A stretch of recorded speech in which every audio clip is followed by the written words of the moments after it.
Perfecto. ¿Qué tal? ¿Cómo estás, César? Bueno, no sé si puedes compartir. María, vos grabas. Sí, sí, yo ya estoy grabando. Que se fije si, no sé si qué es lo que voy a usar. Ah, ahí está. Ahí está. Ok. Eh,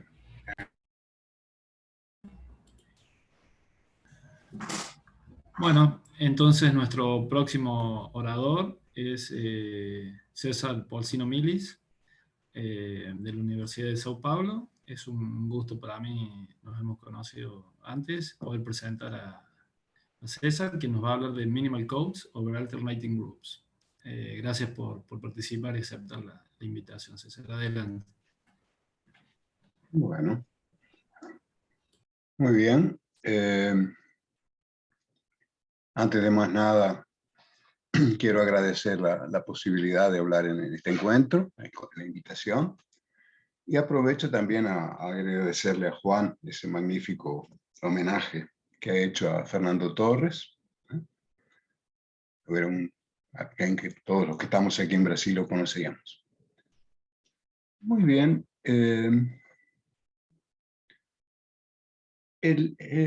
Bueno, voy a hablar en español, a pesar de que las cosas están en inglés.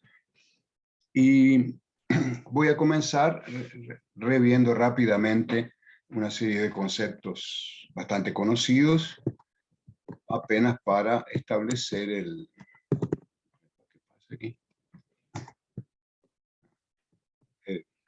terreno común, para motivar lo que voy a decir después. Esencialmente el interés en este tipo de álgebras de grupo viene de la teoría de códigos. Recordamos que en el 57 Branch introdujo los códigos cíclicos, que de cierta forma motivaron todo lo que venía después. Un código es cíclico si toda vez que una palabra está en el código, una permutación cíclica de esa palabra está también en el código. Voy a tratar de ir lo más rápido posible en este caso.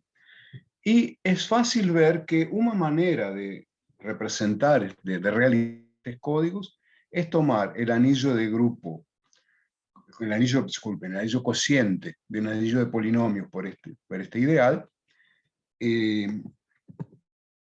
mandar cada énupla, ¿no?, en el polinomio que tiene esos coeficientes. Eso es un isomorfismo de espacios lineales. Y es muy fácil ver que el código inicial es cíclico solamente si su imagen en este anillo cociente es un ideal.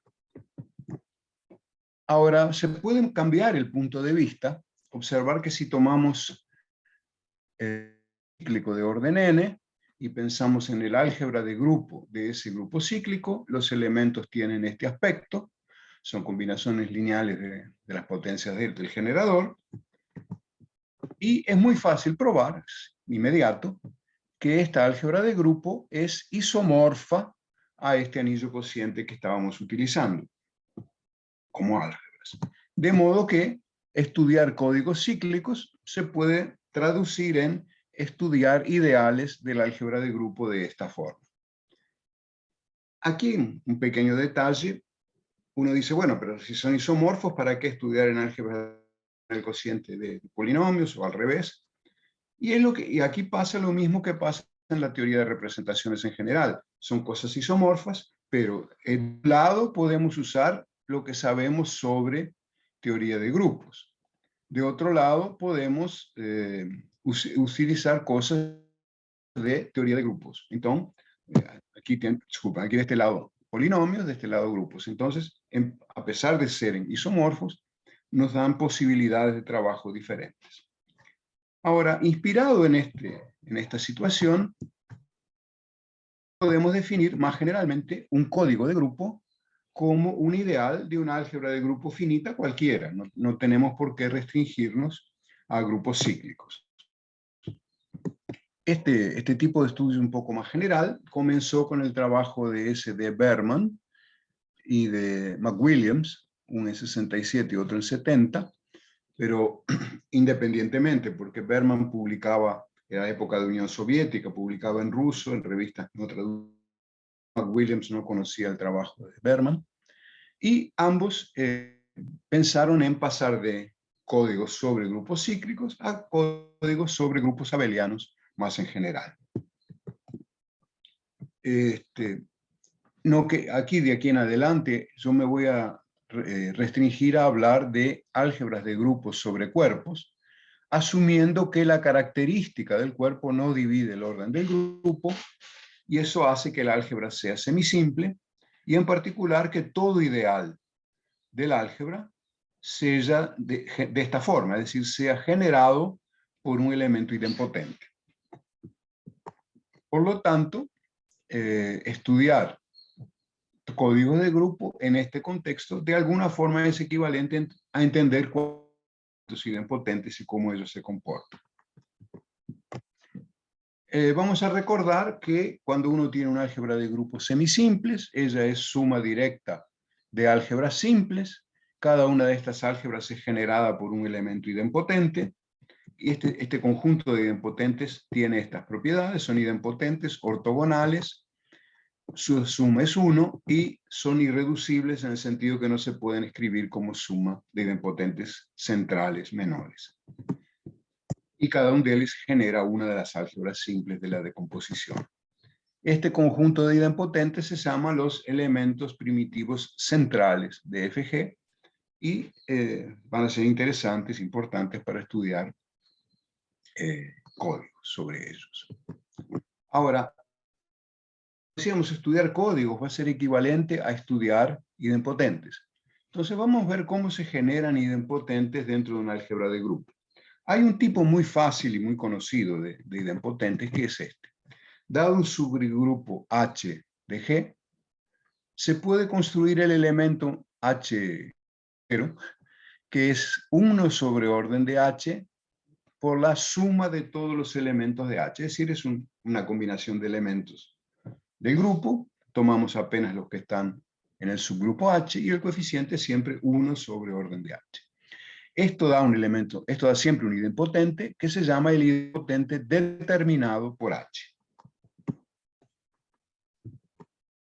Y resulta que ese idempotente es central si solamente si H es un subgrupo normal de G. A partir de estos idempotentes, conocemos todo lo que se puede conocer del ideal que genera. El álgebra de grupos se descompone de esta forma, como siempre que se usa un idempotente. Tenemos que el ideal generado por el H sombrero es isomorfo como álgebra al álgebra de grupo, del grupo cociente. Por lo tanto, sabemos la dimensión, es el índice de H en G. Y si tomamos un transversal, aquí dice K, debería decir H, disculpen. Si tomamos un transversal de H en G, un transversal es simplemente, es otra forma de decir, un conjunto completo de representantes de las clases laterales de H en G. Entonces, podemos dar, a partir del transversal y el elemento H sombrero, podemos determinar una base del ideal. Quiere decir que esencialmente sabemos todo lo que se puede precisar saber sobre ese ideal. Sin embargo, hay un inconveniente, y es que si escribimos un elemento del ideal como combinación lineal de los elementos de la base, lo que va a ocurrir, aquí falta un T, lo que va a ocurrir es que en cada clase lateral, en cada uno de los elementos de la clase lateral, el coeficiente es el mismo. Por lo tanto, lo que está pasando dan lugar a códigos de repetición. Códigos de repetición son códigos ingenuos, digamos, códigos que no interesan mucho. Entonces, queremos de alguna forma nos librar de estos. Entonces, de nuevo, vamos a considerar un subgrupo normal de G, el elemento H sombrero, que es un idempotente central. Es fácil en cualquier caso de álgebras semisimples. Los idempotentes centrales son sumas de algunos de los idempotentes centrales primitivos. Los que aparecen en esa suma se llaman los constituyentes del H sombrero.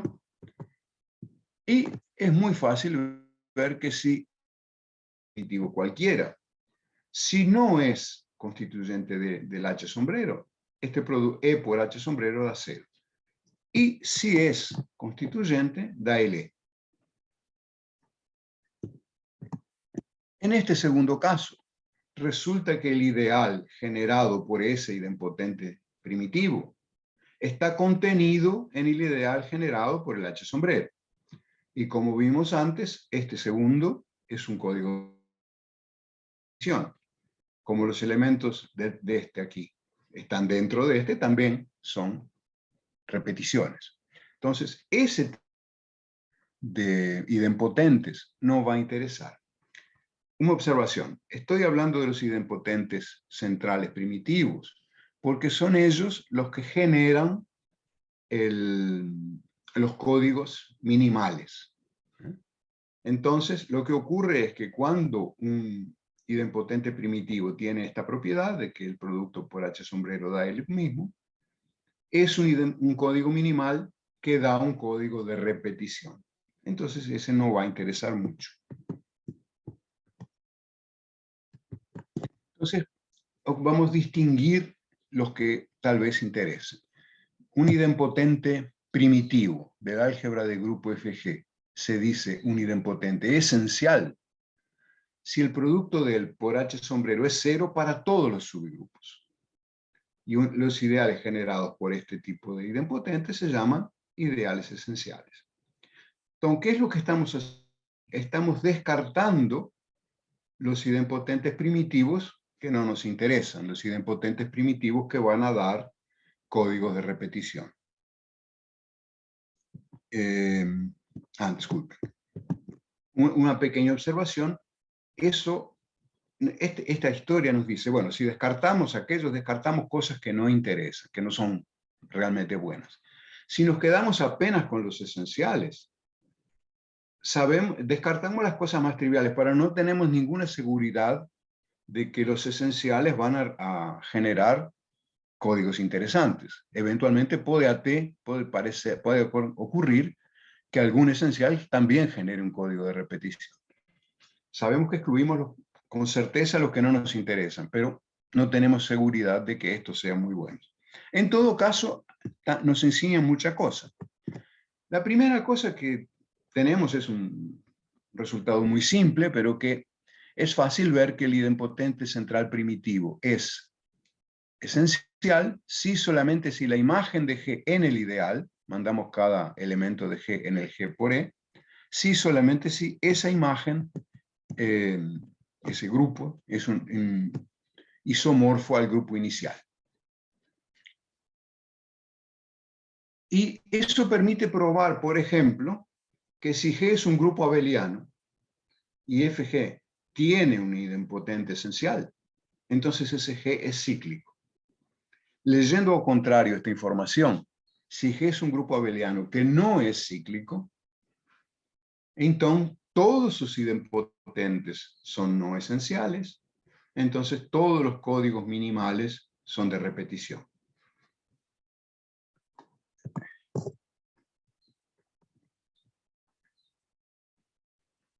Es lo que acabo de decir, disculpen, apareció otra vez.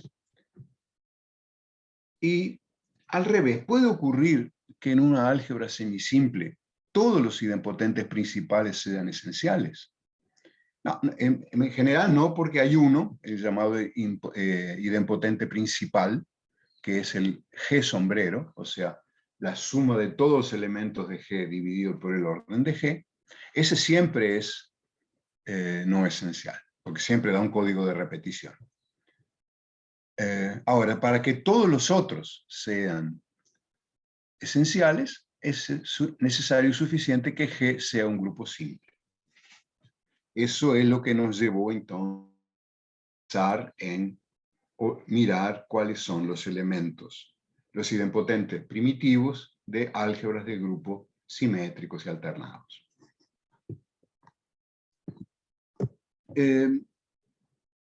Lo que viene de ahora en adelante son resultados, podríamos decir, nuevos, porque son estudios de álgebras de grupo finitas, pero no son particularmente sorprendentes porque ocurre que los resultados son muy semejantes al estudio de la estructura de las álgebras de grupo sobre los racionales.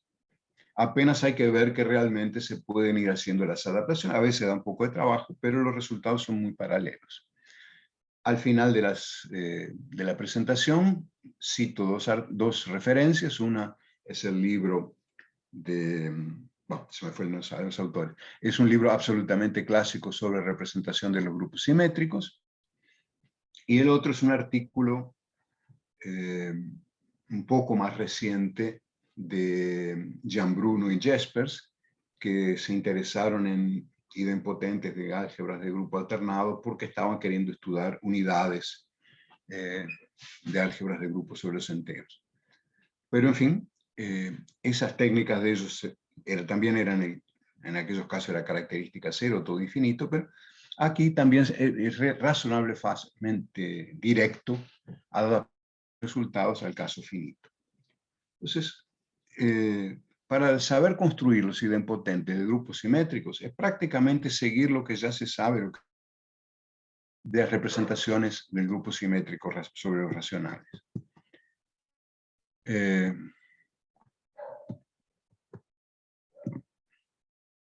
Bueno, la primera cosa es que existe una correspondencia biyectiva, ¿no es verdad?, entre componentes simples del álgebra de grupo y clases de conjugación del grupo SN.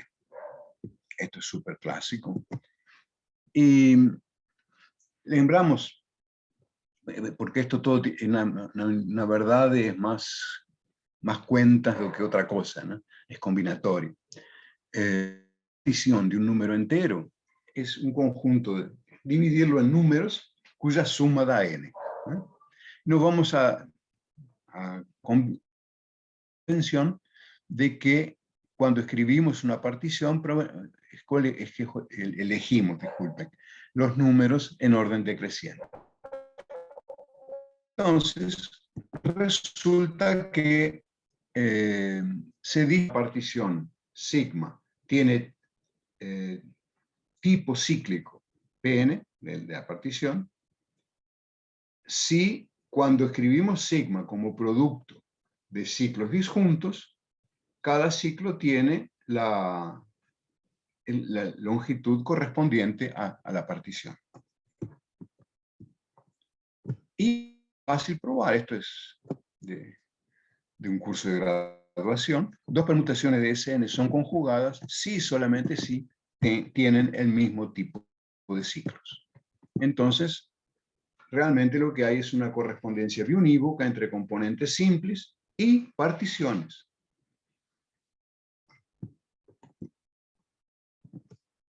Y para estudiar las particiones y a partir de ellas encontrar la estructura, el aspecto de los idempotentes correspondientes, hay una teoría clásica, viene de la época de la fundación de esta teoría, Speck y otros, que utilizan el llamado diagrama de Young. ¿Qué es un diagrama de Young? Es un montón de cuadraditos dispuestos por filas, y cada fila tiene, la primera fila tiene lambda un cuadradito, la segunda lambda 2, etc. Entonces, eso es un diagrama de Young, y un tableau de Young, se usa esa palabra en todas las lenguas, tableau, consiste en tomar un diagrama de Young y poner dentro de los cuadraditos números de 1 a n, sin repetición. En particular,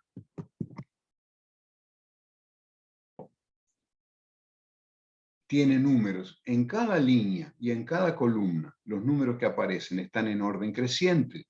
Eso se llama un tableau de Young estándar. Por ejemplo, dada esta partición, 3, 2, 2, 2, el diagrama de Young correspondiente es este. Si la primera fila tiene 3 cuadraditos y las otras siguientes 2, 2 cada una. Si lo llenamos con números de alguna forma, eso es un tableau de Young, más vean que no están en orden creciente. En este caso, en cada fila, 1, 3, 5, 2, 4, en cada fila, aquí hay un error. Al contrario, este debe ser 6, 8 y este 7. Estas dos líneas de abajo están invertidas. haciendo eso, ese es un tableau estándar de Young. Disculpen el error aquí. Bueno, aquí se define el Hooke number, número de Gansham. Eso no nos va a interesar porque esto sirve para saber calcular los caracteres del grupo, pero no las voy a precisar en esta exposición. De modo que dejamos esto para después. Noten que si tenemos un diagrama de Young y hacemos una transposición, es decir, una simetría en relación a la diagonal, da otro diagrama de Young, otra figura con cuadradillos. La partición correspondiente a ese nuevo diagrama de Young se llama la partición conjugada de la inicial. Entonces, por ejemplo, dado este diagrama de Young, si hacemos la transposición, da este otro diagrama. No sé por qué aparece esto. Bueno, y entonces, 4, 4, 1 es la partición conjugada de la partición 3, 2, 2, 2.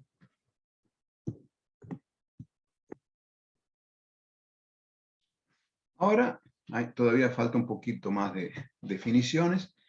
Vamos a imaginar un tableau de Young y consideramos todas las permutaciones entre los números de la primera fila, las permutaciones entre los números de la segunda fila, es decir, permutaciones que dejan fijas filas, y después permutaciones que dejan fijas columnas. Entonces, estas serían las permutaciones que dejan fijas cada una de las filas del diagrama. El conjunto de todas ellas se llama el subgrupo de permutaciones por filas, o el estabilizador de filas. De la misma forma consideramos el conjunto de permutaciones que estabilizan columnas. Y después que tenemos todo ese lenguaje, podemos decir, determinar ciertos idempotentes. Son combinaciones lineales de las permutaciones que aparecen en el estabilizador por filas y el estabilizador con columnas, con signo de permutación en determinado lugar, en fin, no importa mucho, pero este es el aspecto de un idempotente primitivo. Pero vean bien, no es un idempotente primitivo central, es un idempotente primitivo a secas, quiere decir, es un generador de un ideal a izquierda o a derecha minimal, pero minimal como ideal a izquierda o como ideal a derecha.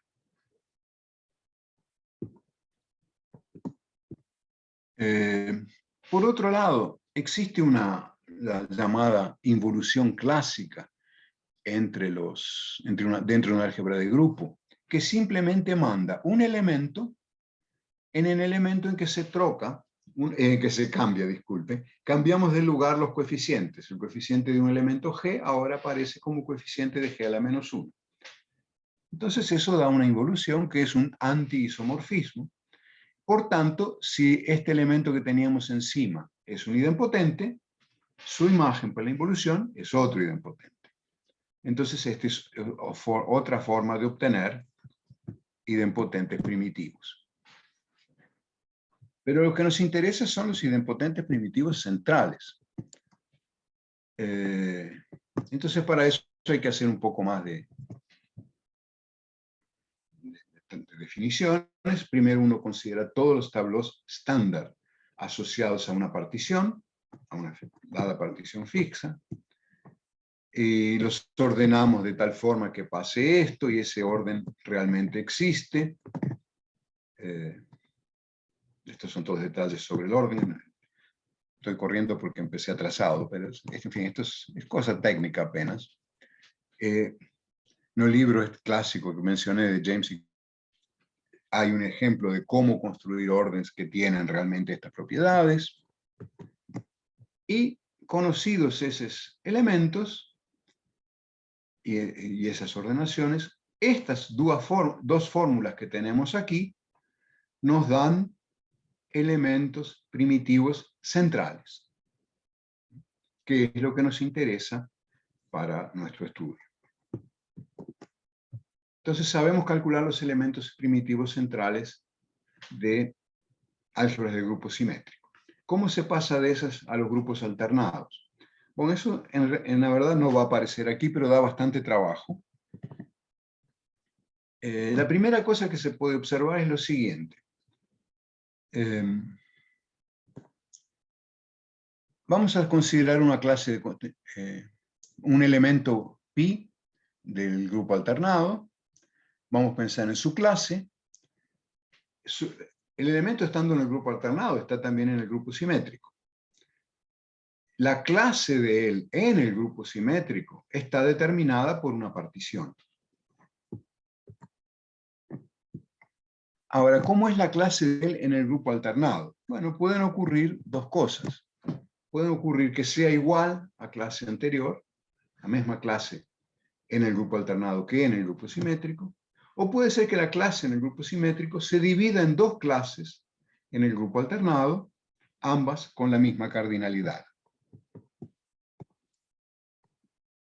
Bueno, aquí tenemos un caso en que eso ocurre, en fin.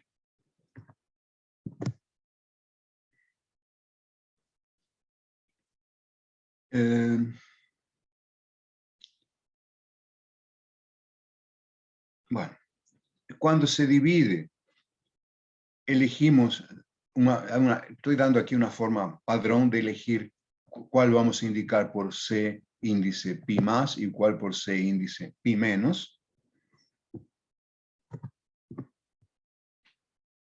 Y bueno, esto es todo técnico, pero en fin, voy a tratar de ir lo más rápido posible. Vamos a para construir el álgebra de grupo, del grupo alternado, tenemos que distinguir particiones.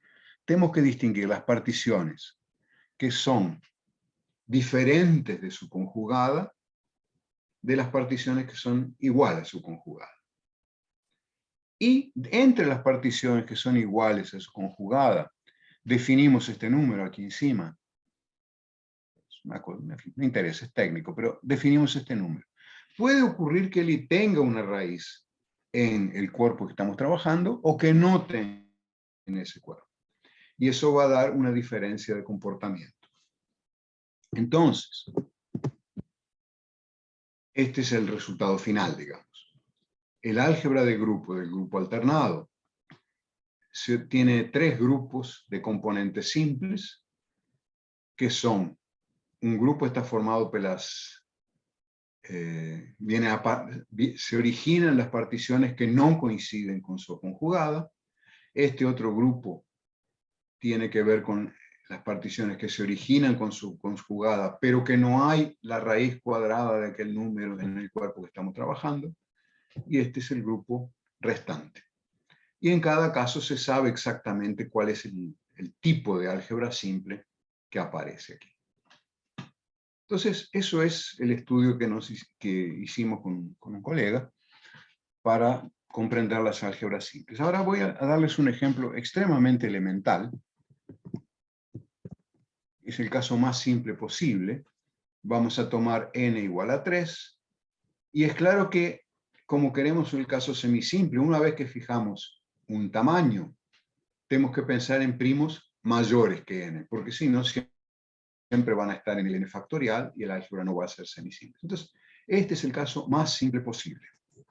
En este caso, aplicando la teoría de las particiones y todo más,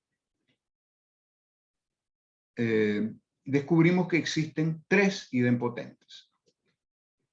Cada uno de estos idempotentes da lugar a un ideal. Entonces, el álgebra de grupo F5S3 es, en realidad, la suma de tres álgebras simples.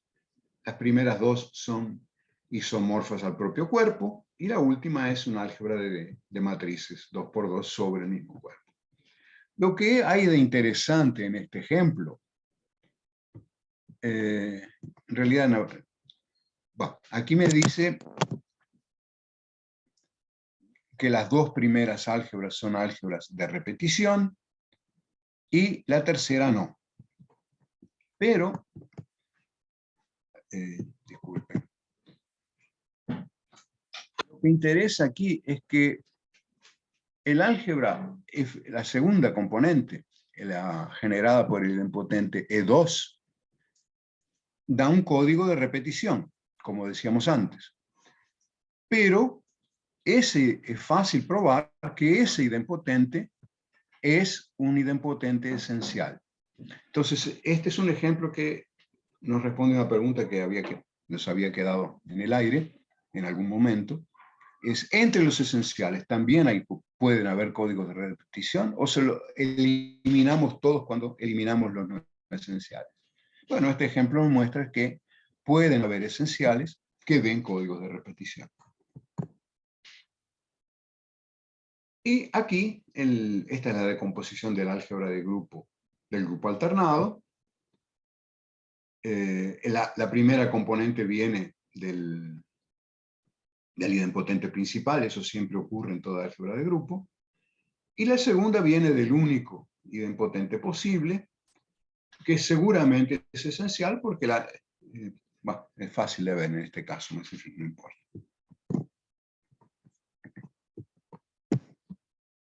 Y una cosa interesante es que esta segunda álgebra da un código que tiene dimensión 2, con longitud 3, y si uno va a este site, Code Tables, él da tablas así, para cada cuerpo da tablas de códigos con longitud prefixada y todas las posibles dimensiones. Y para cada dimensión da el mejor peso posible para aquel código.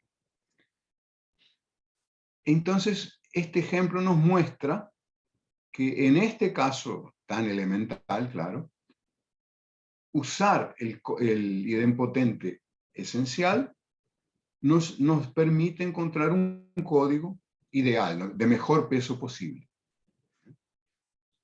En otros contextos ya hemos estudiado muchos otros ejemplos, y en general no se puede decir que códigos esenciales den siempre el mejor peso posible.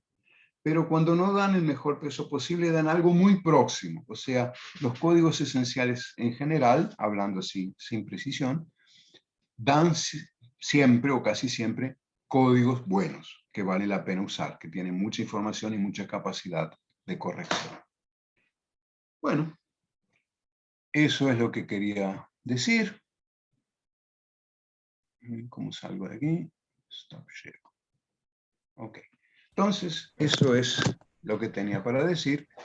Disculpen si corrí un poco, pero muchas gracias por la atención. No, muchas gracias, César, por la charla. No hacía falta ir tan apurado, ¿no? Si quieres, bueno, veremos ahora si hay preguntas. ¿Alguna pregunta, comentario?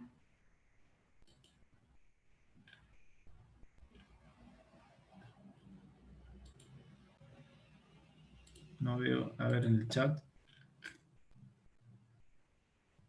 No, agradecimientos, pero no preguntas. Bueno, agradecemos la charla de César. Okay.